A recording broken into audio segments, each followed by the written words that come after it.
This is Ask Pastor Steve, and today, well, like usual, I have 3 of your questions. Here's the first one. It comes in to us anonymously, and I really like the question. It is self-defense okay? Is self-defense okay? Well, that's a yes or no question, so I could just be snarky and say yes. Next question. But no, I'll talk about it for a little bit. And why is it okay? Because in the Bible, it's okay. Here's why. For example, let's start back in the garden. The man, Adam, was put in the garden to tend and keep. Part of that tending and keeping, and I think the keeping in particular, is protecting the garden from anything that would mess with the garden, protecting the people who are in the garden. You're tending and keeping that garden, that place. So I am the man in the house. I am to tend and keep my garden, my house. That's including the people who are in my house. That's primarily Debbie these days. It used to be Debbie and her mother. Prior to that, it was Debbie and our children. But I am the one responsible to tend and keep my little garden, if you will, just as Adam was to protect himself, tend to himself, and to Eve, and later on to their children. But there's more. In the Bible, self-defense is given its legitimacy in Exodus 22. I'll read it. If a thief is caught breaking in at night and is struck a fatal blow, the defender is not guilty of bloodshed. We'll stop there. There's more in the verse. It gets convoluted. I'm not going there. Yeah, you're allowed to defend yourself if somebody breaks into your home. Law in every state in our nation recognizes that. Or in Nehemiah chapter 4, they're rebuilding and they have enemies. And so every man up on the wall building has a sword in one hand and a trowel spread in the mud in the other hand. Why did they have swords? They shouldn't be defending themselves. Yeah, they should be. It's legit to defend yourself, even though you're, in our case, a Christian or a man of God. How about Psalm 82? Psalm 82 says, "Rescue the weak and needy, deliver them from the hand of the wicked." So that's not exactly defending myself, but it's defending other people. So I can deliver them from the hand of the wicked. That sounds like a physical situation. I need to get physical to do it. Or Proverbs 24:11, "Rescue those being led away to death," unrighteously, of course. "Hold back those staggering toward a slaughter." So that's going to involve me in a physical altercation with somebody to save somebody else. Or there's 1 Timothy 5:8. "Anyone who does not provide for their relatives, and especially for their own household, has denied the faith and is worse than an unbeliever." Now, I know that the provision there in the context, 1 Timothy 5, is primarily financial provision, but there are other things that I owe, let's say, my wife. I'm to provide for her in more ways than just financially. I'm also to provide for her so that she can stay alive. I'm to provide for her protection if there's an evil person who would endanger her. And furthermore, and I like this point, to protect my wife, I have to protect myself because I have to be there. I have to be alive. And if they kill me, they're going to get to my wife. So some people have this view that, well, you can protect other people, that's godly, but you shouldn't protect yourself because that's selfish. No, I have to protect myself so I can protect my wife and other people who are wherever I am. I want to protect them too if I can. So I got to protect myself so I can provide and protect for other people. And there's Luke chapter 22. Jesus says to his disciples, "Do you guys have a sword? Maybe you ought to sell your cloak and get a sword. How many swords do you have?" They say, "Oh, yeah, we got 2 swords." And he said, "What? Haven't I told you guys never have swords? We don't protect ourselves." No, he says, "That's enough." All right. So what are swords for? Opening envelopes? I don't think so. Sword's a little big for opening an envelope. For cutting your peanut butter and jelly sandwich, that's bigger, but still, that's not what a sword is for. A sword is a defensive or an offensive weapon. It would be like carry a Glock in our day. Peter takes his sword and lops off the ear of Malchus, the high priest's servant, and Jesus says, "Peter, put away your sword," and he puts the ear back on the guy, which is an amazing little miracle right there. Why that? Because Jesus is saying, you don't need to use your sword on this one because I need to have them take me and hang me on the cross, and I'm going to die for the sins of the world. So right now we don't need your sword. But for all kinds of other things, he had told them, bring your sword. So somebody says, all right, then what about Matthew 5:39, where Jesus says, if somebody slaps you, turn the other cheek?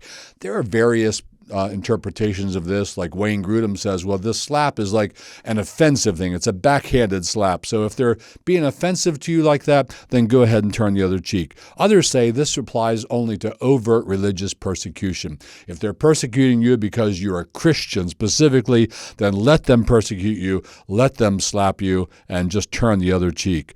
I would say this is more like seek nonviolent solutions when possible. So don't escalate it. Don't slap him back and then shoot him. Just take the slap, absorb it, try to de-escalate the situation. But if he escalates it further, deck him, or worse. That'd be the Steve Hartland view of this whole thing. Let me just bring you one more passage here, and it's interesting, and I think it does play into this topic.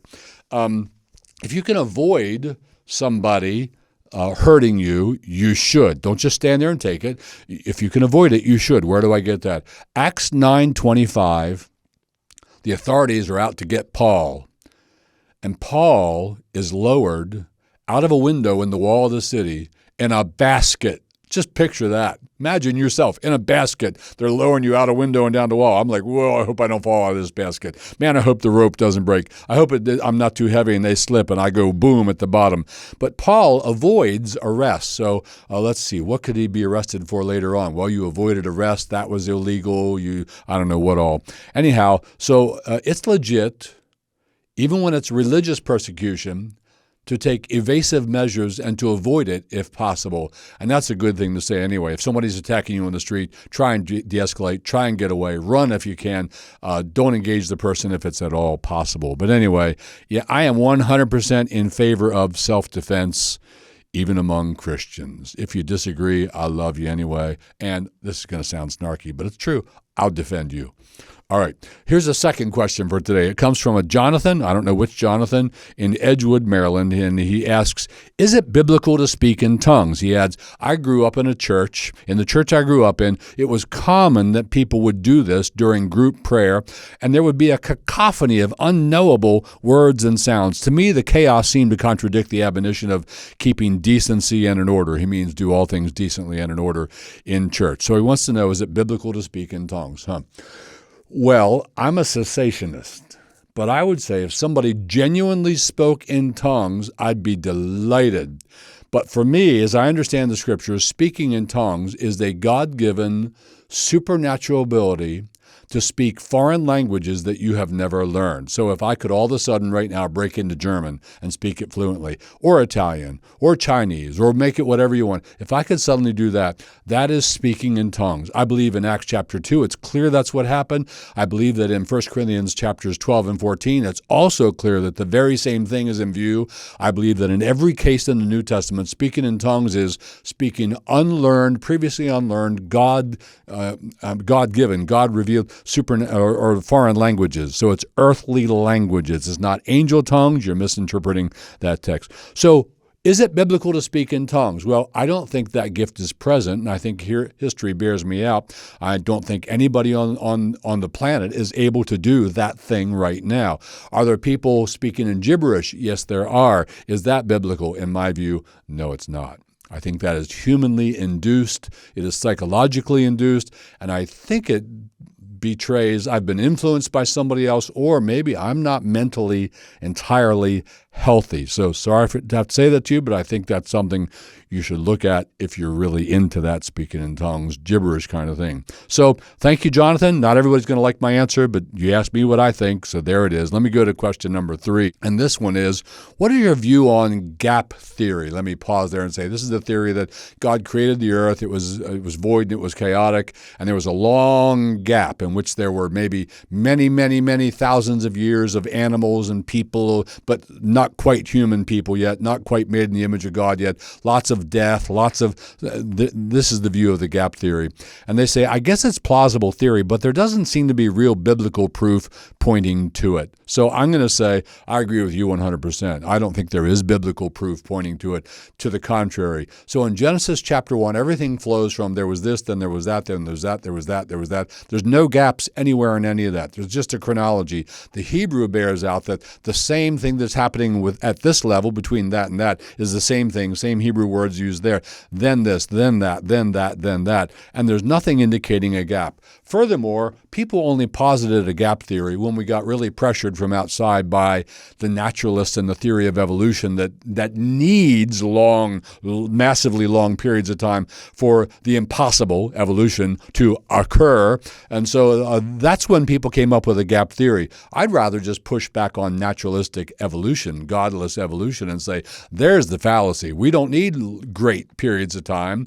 God created the earth. I'm a young earth guy. He created the earth. He created the animals. He created the plants. He created the people on the earth, and it wasn't that long ago. There's no need for vast ages. Furthermore, if you have this gap theory thing and you have all kinds of subhuman, prehuman races dying and dying and dying, you run into problems with through Adam came death, Romans chapter 5, but through Christ comes the resurrection. The Bible seems to indicate there was not death prior to Adam's sin, but your gap theory needs lots and lots of death and more death prior to Adam becoming the first real human in the image of God. So, yep, that's my view on the gap theory. Glad you asked. Thank you. Some of you might differ with me. We'll get it all sorted out finally one day when we're in glory. Thanks for sending in your questions. There's room for more. If you'd like to, just go down to the comments below. You'll find a link. Drop us your comment, and we'll get to yours just as soon as we can. Thanks for listening today. See you next time. In your courts, your